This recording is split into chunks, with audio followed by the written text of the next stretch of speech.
नमस्कार, शब्द साँचे विंध्य के इस समाचार बुलेटिन में आपका स्वागत है। मैं हूं आपके साथ न्याजिया। शुरुआत करते हैं हेडलाइन से। 3 साल में धंसने लगी रीवा शहर की मॉडल सड़क, गुणवत्ता पर उठे सवाल। सिमरिया में चाकू लहराकर राहगीरों को डराने वाला आरोपी गिरफ्तार। रीवा में कच्ची सड़क की बदहाली को लेकर ग्रामीणों ने कलेक्ट्रेट की जनसुनवाई में लगाई गुहार। रीवा शहर में अतिक्रमण के खिलाफ की गई कार्रवाई, जेसीबी से हटाए अवैध कब्जे। रीवा में सार्वजनिक सड़क जोत कर रास्ता बंद करने का आरोप, ग्रामीण पहुंचे कलेक्ट्रेट। रीवा में लोकायुक्त का ट्रैप, प्रभारी मुख्य अभियंता 50,000 की रिश्वत लेते पकड़े गए। रीवा में निकली हर घर तिरंगा यात्रा, डिप्टी सीएम राजेंद्र शुक्ल हुए शामिल। एआईटीटी परीक्षा में फेल किए जाने पर आईटीआई प्रशिक्षणार्थियों ने रीवा कलेक्टर से की निष्पक्ष जांच की मांग। सिमरिया में दुकान में आग लगाने वाले 3 आरोपी गिरफ्तार। रीवा में ट्रांसफार्मर जला, गांव में छाया अंधेरा, 15 दिन से बिजली का इंतजार कर रहे ग्रामीण। रीवा में मुक्तिधाम की जमीन पर कब्जे का आरोप, विरोध के बाद प्रशासन ने किया सीमांकन। रीवा में एनएसयूआई ने की प्रत्यक्ष प्रणाली से छात्र संघ चुनाव कराने की मांग। रीवा में मलेरिया से बचाव को लेकर विद्यार्थियों को किया गया जागरूक। सतना के गैवीनाथ धाम में जलधारी व्यवस्था के विरोध में बिरसिंहपुर बंद और विंध्य के कई जिलों में बारिश का अलर्ट जारी। अब खबरें विस्तार से। रीवा शहर के रतहरा से चुरहटा तक 11.46 किलोमीटर लंबी कंक्रीट 4 लेन सड़क निर्माण के महज 3 साल बाद ही धंसने लगी है। लोक निर्माण विभाग द्वारा करीब 75 करोड़ रुपए की लागत से बनाई गई इस मॉडल सड़क की गुणवत्ता पर अब सवाल उठ रहे हैं। पद्मधर कॉलोनी गेट के सामने सड़क का एक बड़ा हिस्सा धंस गया है। हादसे की आशंका को देखते हुए क्षतिग्रस्त हिस्से के बीच सड़क पर डिवाइडर रख दिया गया है। वहीं धंसे स्थान के आगे और पीछे सड़क का काफी हिस्सा पूरी तरह उखड़ चुका है। सड़क की मरम्मत नहीं होने से वाहन चालकों और राहगीरों को परेशानी का सामना करना पड़ रहा है। रात के समय यहां हादसे का खतरा और बढ़ जाता है। राहगीरों का कहना है कि जिम्मेदार विभाग को जल्द सुधार कार्य कराकर सड़क को सुरक्षित बनाना चाहिए। रीवा जिले के सिमरिया थाना पुलिस ने बसामन मामा के पास सड़क किनारे चाकू लहराकर राहगीरों को डराने धमकाने वाले आरोपी को गिरफ्तार किया है।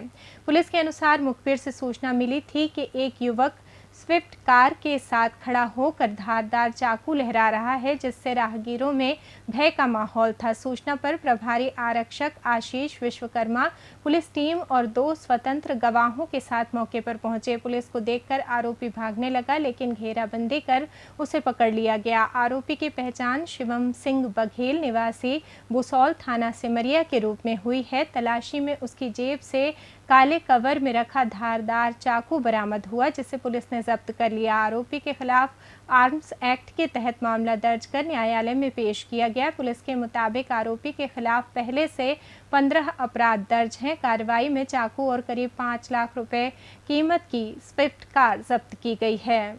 रीवा कलेक्टर कार्यालय में आयोजित जनसुनवाई में मंगलवार को सिरमौर जनपद के ग्राम पंचायत कटकी के ग्रामीणों ने पुरानी नहर मार्ग की बदहाली को लेकर शिकायत दर्ज कराई। ग्रामीणों ने बताया कि मुख्य मार्ग से पुरानी नहर तक करीब 2 किलोमीटर लंबी कच्ची सड़क में बड़े बड़े गड्ढे हो गए हैं।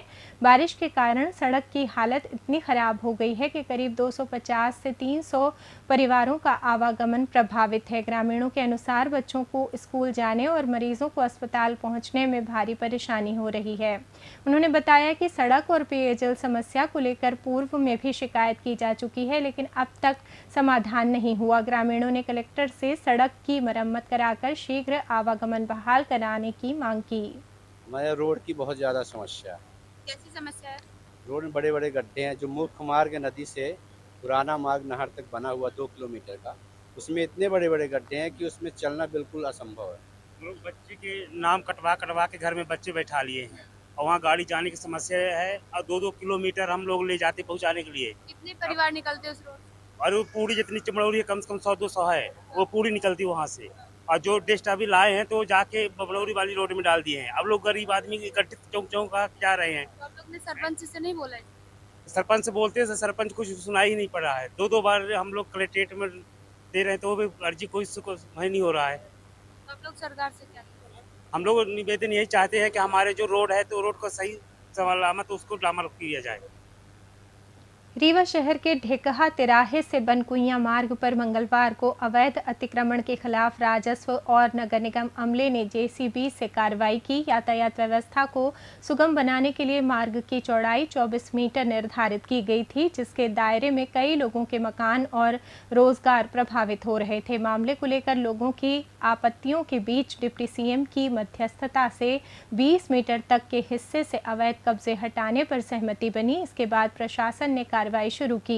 नगर निगम और राजस्व अधिकारियों की मौजूदगी में जेसीबी से सड़क किनारे किए गए अतिक्रमण हटाए गए। कार्रवाई के दौरान सुरक्षा व्यवस्था के लिए बड़ी संख्या में पुलिस बल तैनात रहा। प्रशासन की कार्रवाई के दौरान मौके पर किसी तरह का विरोध सामने नहीं आया। अधिकारियों ने बताया कि अतिक्रमण हटाने का उद्देश्य सड़क को सुगम बनाना और यातायात व्यवस्था में सुधार करना है। आइए जानते हैं मोहल्ले वासियों ने क्या कहा। ये मेरा खसरा नंबर 73 है, जो कि मेरी दादी लीलावती आचार्य के नाम से इसकी वो भूमि स्वामी है। हम लोग उनके नाती हैं। अब ये जो अतिक्रमण किया जा रहा है, ये किस बेसिस पे किया जा रहा है, इसकी कोई अधिसूचना हमारे पास नहीं है। ना इस तोड़ फोड़ की हमको किसी प्रकार की अग्रिम नोटिस दी गई, ना हमको कोई सूचना दी गई। हमारे पास ये शुक्रवार को अधिकारी सब यहाँ पे आके तोड़ने की ही कार्रवाई से शुक्रवार से ये लोग आना चालू हुए।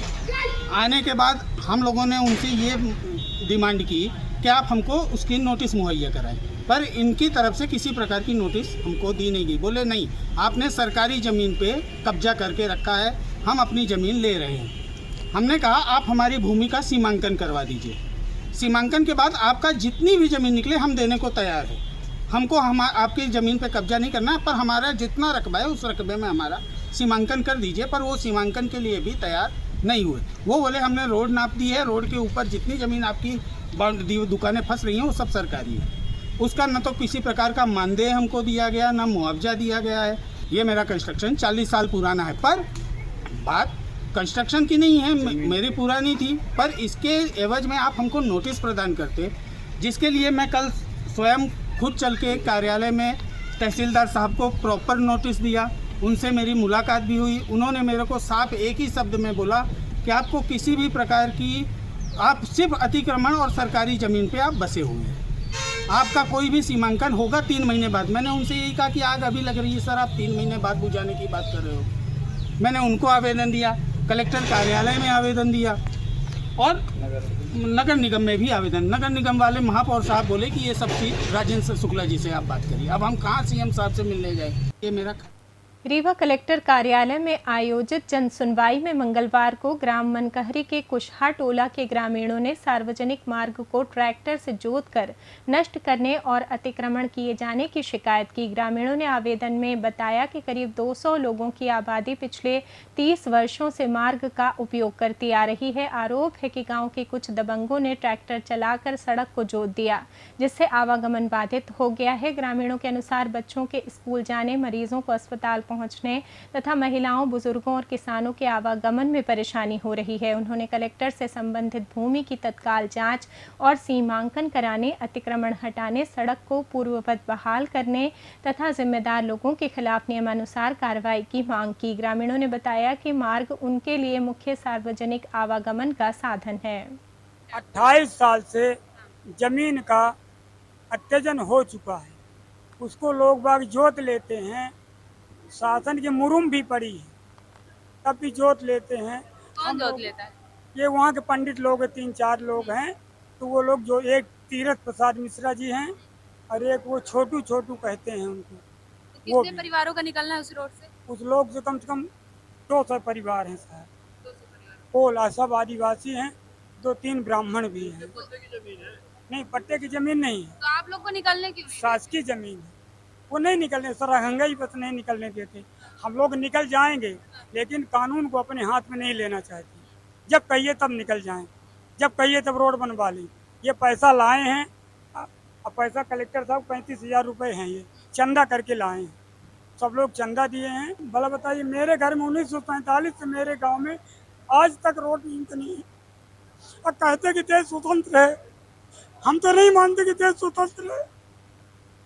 रीवा लोकायुक्त इकाई ने मंगलवार को भ्रष्टाचार के खिलाफ कार्रवाई करते हुए लोक निर्माण विभाग रीवा संभाग के प्रभारी मुख्य अभियंता कैलाश कुमार लच्छे को 50,000 रुपए की रिश्वत लेते रंगे हाथों पकड़ा। लोकायुक्त के अनुसार सतना स्थित टेस्टिंग लैब के मैनेजर सोनू सिंह की फर्म को लोक निर्माण विभाग में काम दिलाने के एवज में लच्छे द्वारा प्रतिमाह 1 लाख रुपए रिश्वत की मांग की जा रही थी। शिकायत पर 4 अगस्त को लोकायुक्त कार्यालय रीवा में सत्यापन कराया गया। जांच के दौरान लच्छे ने अपने अशासकीय सहयोगी धर्मवीर भारती के जरिए 50,000 रुपए लिए थे। मंगलवार को अटल पार्क के सामने सिविल लाइन स्थित लच्छे के शासकीय आवास पर शिकायतकर्ता से 50,000 रुपए लेते हुए लोकायुक्त टीम ने दोनों आरोपियों को पकड़ लिया। कार्रवाई उप पुलिस अधीक्षक प्रवीण सिंह परिहार के नेतृत्व में की गई। आरोपियों के खिलाफ भ्रष्टाचार निवारण अधिनियम की धारा 7 के तहत मामला दर्ज किया गया है। ये टेस्टिंग लैब चलाते हैं सरकार में, उनके द्वारा दिनांक 4 अगस्त को लोकायुक्त पुलिस गिरोह में एक शिकायत की गई थी कि उनकी टेस्टिंग लैब जो कि कंस्ट्रक्शन संबंधी परीक्षण का कार्य करती है, उन्हें PWD विभाग में काम दिलवाने के एवज में प्रभारी मुख्य अभियंता लोक निर्माण विभाग रीवा श्री कैलाश कुमार अच्छे द्वारा 1 लाख रुपये प्रतिमाह रिश्वत की मांग की गई। शिकायत प्राप्त होने पर दिनांक 4 अगस्त को इस शिकायत का सत्यापन कराया गया और सत्यापन के दौरान श्री कैलाश कुमार अच्छे ने अपने अशासकीय साथी प्राइवेट साथी धर्मवीर भारती जो मूलतः विदिशा के रहने वाले, उनके सहयोग उनके माध्यम से 50,000 रुपये ले लिए और 50,000 रुपये की और मांग रही। इस पर आज दिनांक 11 अगस्त को टीम का गठन किया गया, जिसका नेतृत्व उप पुलिस अधीक्षक श्री प्रवीण सिंह परिहार कर रहे हैं। उनके द्वारा श्री कैलाश कुमार अच्छे को अपने प्राइवेट साथी श्री धर्मवीर भारती के साथ में 50,000 रुपये रिश्वत देते हुए उनके शासकीय आवास से पकड़ा गया है और उसमें आगामी जो ट्रेन की कार्रवाई उसमें आगामी कार्रवाई जारी है। कितनी किस्त सर थी बाकी? टोटल 1 लाख रुपये प्रतिमाह की मांग थी, 50,000 रुपये आज रिश्वत में पकड़ा गया। स्वतंत्रता दिवस के अवसर पर मंगलवार को रीवा शहर में हर घर तिरंगा अभियान के तहत तिरंगा यात्रा निकाली गई। यात्रा की शुरुआत सिरमौर चौराहे से हुई, जिसमें मध्य प्रदेश के उप मुख्यमंत्री राजेंद्र शुक्ल भी शामिल हुए। देशभक्ति गीतों और नारों के बीच यात्रा अमैया अस्पताल चौराहा, प्रकाश चौराहा और मृगनयनी एम्पोरियम होते हुए गंगा वाटिका पहुंचकर समाप्त हुई। यात्रा के दौरान पूरे मार्ग पर तिरंगे लहराते नजर आए और लोगों ने उत्साह के साथ भारत माता के जयकारे लगाए। इसमें बड़ी संख्या में स्थानीय नागरिकों के साथ सामाजिक संगठनों के सदस्य और कार्यकर्ता शामिल हुए। उप मुख्यमंत्री राजेंद्र शुक्ल ने भी यात्रा में शामिल होकर लोगों का उत्साह बढ़ाया और देश प्रेम एवं राष्ट्रीय एकता की भावना को मजबूत करने का आह्वान किया। हर घर तिरंगा अभियान के तहत आयोजित इस यात्रा से शहर में देशभक्ति का माहौल बना रहा। लोगों ने तिरंगे के साथ अपनी भागीदारी निभाते हुए स्वतंत्रता दिवस को लेकर उत्साह दिखाया। हमारी आन बान और शान का प्रतीक है, सम्मान और स्वाभिमान का प्रतीक है।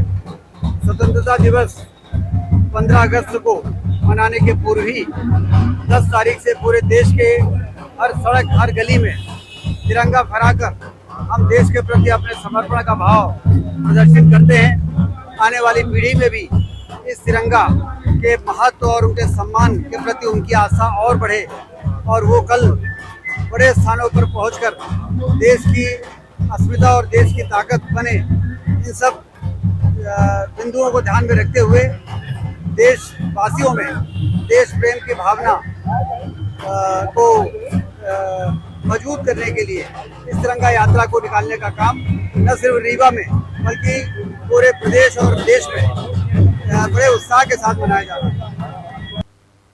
रीवा में सतपुड़ा ITI चुरहटा के फिल्टर ट्रेड के प्रशिक्षणार्थियों ने जुलाई 2026 में आयोजित ऑल इंडिया ट्रेड टेस्ट की प्रायोगिक परीक्षा में अनुत्तीर्ण किए जाने को लेकर कलेक्टर से निष्पक्ष जांच की मांग की है। प्रशिक्षणार्थियों ने ज्ञापन सौंपकर प्रायोगिक परीक्षा के प्राप्त अंकों, मूल्यांकन शीट और मार्किंग प्रक्रिया की जानकारी सार्वजनिक करने की मांग की। उन्होंने संबंधित परीक्षक द्वारा निर्धारित नियमों और मापदंडों के अनुसार मूल्यांकन किए जाने की जांच कराने तथा परीक्षा केंद्र के CCTV फुटेज और अन्य रिकॉर्ड सुरक्षित रखने का अनुरोध किया। प्रशिक्षणार्थियों का आरोप है कि परीक्षा के दौरान सरकारी और निजी ITI के प्रशिक्षणार्थियों के बीच भेदभाव किया जाता है। उन्होंने कहा कि संस्था का उद्देश्य किसी व्यक्ति विशेष पर आरोप लगाना नहीं, बल्कि परीक्षा प्रक्रिया में पारदर्शिता और निष्पक्षता सुनिश्चित करना है। ज्ञापन में अनियमितता मिलने पर मूल्यांकन या पुनः परीक्षण कराने और दोषियों पर नियमानुसार कार्रवाई की मांग की गई है। आइए जानते हैं छात्रों ने इस पर क्या कहा।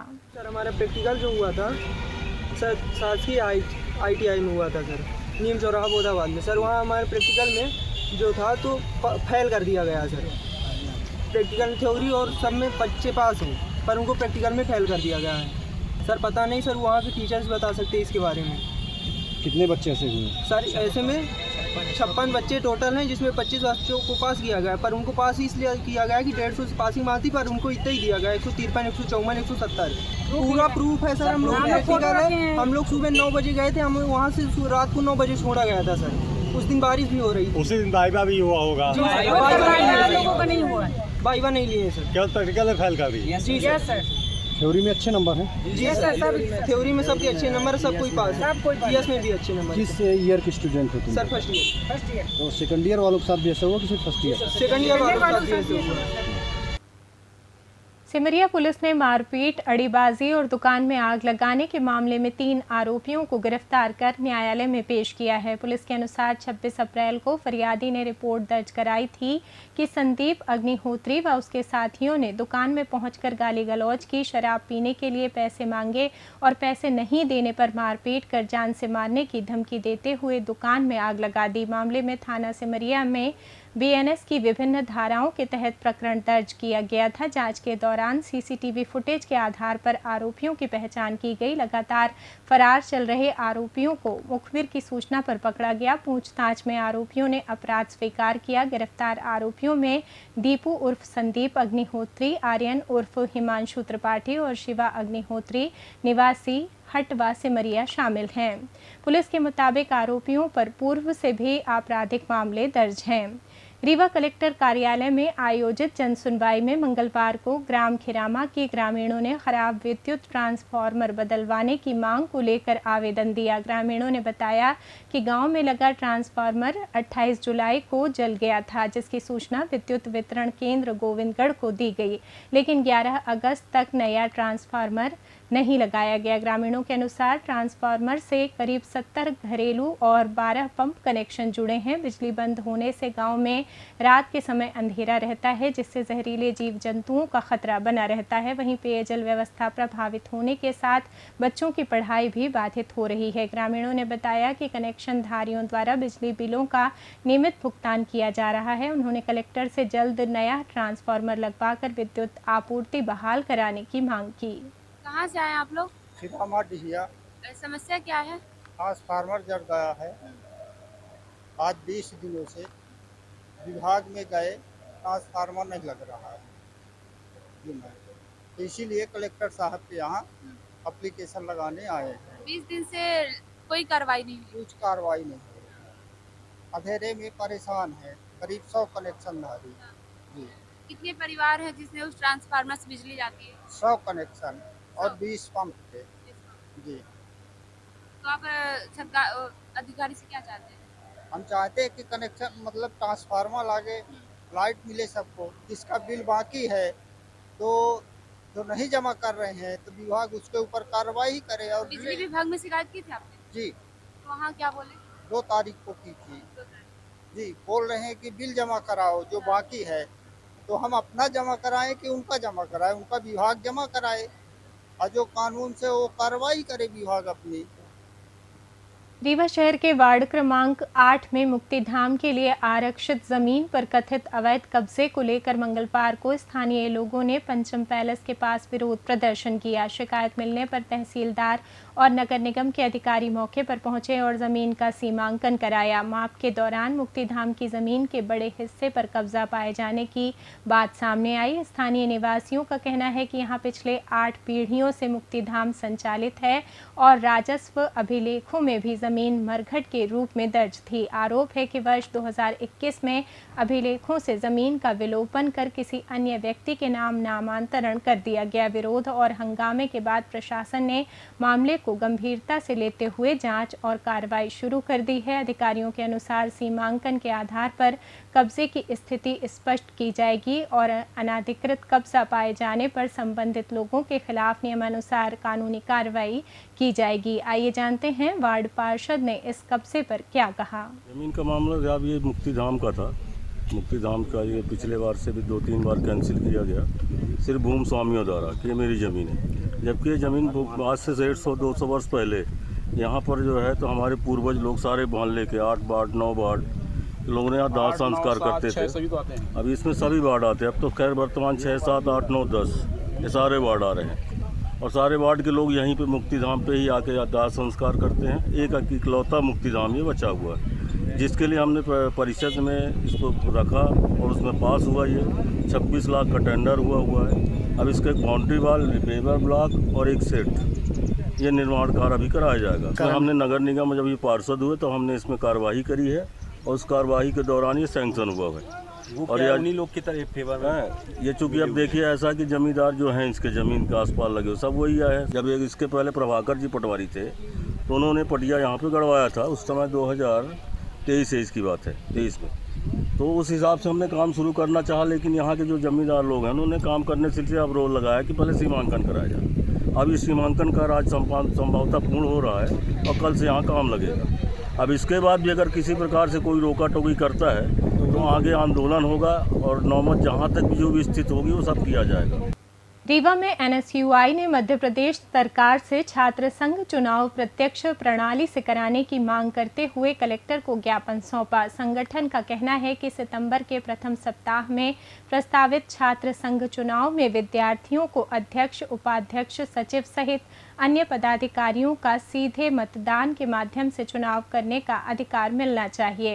एनएसयूआई कार्यकर्ताओं के अनुसार प्रत्यक्ष चुनाव प्रणाली से निर्वाचित प्रतिनिधि सीधे छात्रों के प्रति जवाबदेह रहेगा और चुनाव प्रक्रिया अधिक पारदर्शी एवं लोकतांत्रिक बनेगी। संगठन ने कहा कि अप्रत्यक्ष चुनाव प्रणाली में खरीद फरोख्त, दबाव, विवाद और आपसी संघर्ष जैसी परिस्थितियां उत्पन्न होने की आशंका रहती है। प्रत्यक्ष चुनाव से विद्यार्थी अपनी पसंद के प्रतिनिधि का चयन कर सकेंगे और छात्र हित से जुड़े मुद्दों को लोकतांत्रिक तरीके से सामने रखने का अवसर मिलेगा। एनएसयूआई ने सरकार से छात्रों के लोकतांत्रिक अधिकारों को ध्यान में रखते हुए प्रत्यक्ष प्रणाली से छात्र संघ चुनाव कराने की घोषणा जल्द करने की मांग की है।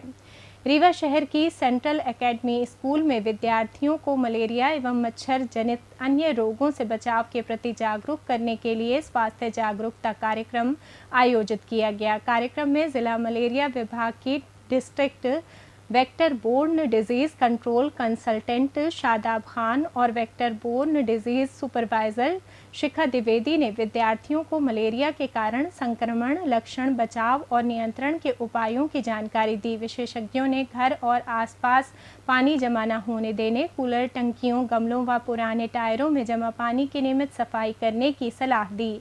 साथ ही सोते समय मच्छरदानी का उपयोग करने और शरीर को ढक कर रखने के लिए प्रेरित किया। विद्यार्थियों ने विशेषज्ञों से सवाल पूछकर अपनी जिज्ञासाओं का समाधान भी किया। विद्यालय प्रबंधन ने कहा कि स्वास्थ्य, स्वच्छता और सामाजिक जागरूकता से जुड़े ऐसे कार्यक्रम विद्यार्थियों के लिए उपयोगी हैं। विद्यार्थियों से प्राप्त जानकारी परिवार और आसपास के लोगों तक पहुंचाने की अपील की गई। सतना जिले के बिरसिंहपुर स्थित प्राचीन गैवीनाथ धाम में शिवलिंग के जलाभिषेक के लिए लागू की गई जलधारी व्यवस्था के विरोध में मंगलवार को बिरसिंहपुर बंद रहा। अधिकांश व्यापारियों ने दुकानें बंद रखकर स्थानीय लोगों और ग्रामीणों की मांग का समर्थन किया। व्यापारियों, समाज सेवियों और युवाओं ने भजन कीर्तन करते हुए शांतिपूर्ण मार्च निकाला। प्रदर्शनकारियों ने जलधारी व्यवस्था हटाकर श्रद्धालुओं को गर्भगृह में प्रवेश देकर सीधे शिवलिंग का जलाभिषेक और पूजा करने की अनुमति देने की मांग की। उनका कहना है कि व्यवस्था लागू होने के बाद मंदिर में श्रद्धालुओं की संख्या कम हुई है। वहीं प्रशासन ने सावन में संभावित भीड़ को देखते हुए गर्भगृह में प्रवेश पर रोक लगाई है। प्रशासन के अनुसार सीमित स्थान और और भीड़ के कारण अव्यवस्था रोकने के लिए जलधारी से जलाभिषेक की व्यवस्था की गई है। स्थानीय लोगों ने सामान्य दिनों में गर्भगृह खोलने की मांग की है।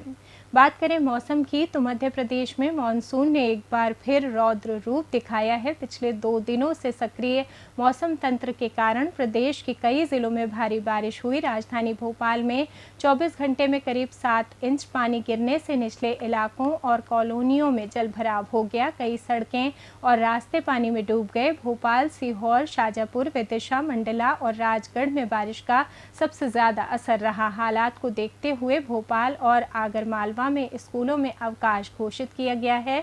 वहीं बुधवार को रीवा, सतना, सीधी, सिंगरौली, मऊगंज, मैहर में भी बारिश का दौर जारी रहने की संभावना है। इसी के साथ ये समाचार बुलेटिन समाप्त हुआ। कल फिर मिलेंगे नई खबरों के साथ। जुड़े रहिए शब्द साची विंध्य से और विंध्य से जुड़ी तमाम खबरों के लिए हमारे चैनल को सब्सक्राइब कर दें। वीडियो को लाइक करें, शेयर करें और बेल आइकॉन दबाना ना भूलें। अपने आसपास की खबरें हम तक पहुंचाने के लिए स्क्रीन पर दिए नंबर पर आप संपर्क भी कर सकते हैं। धन्यवाद।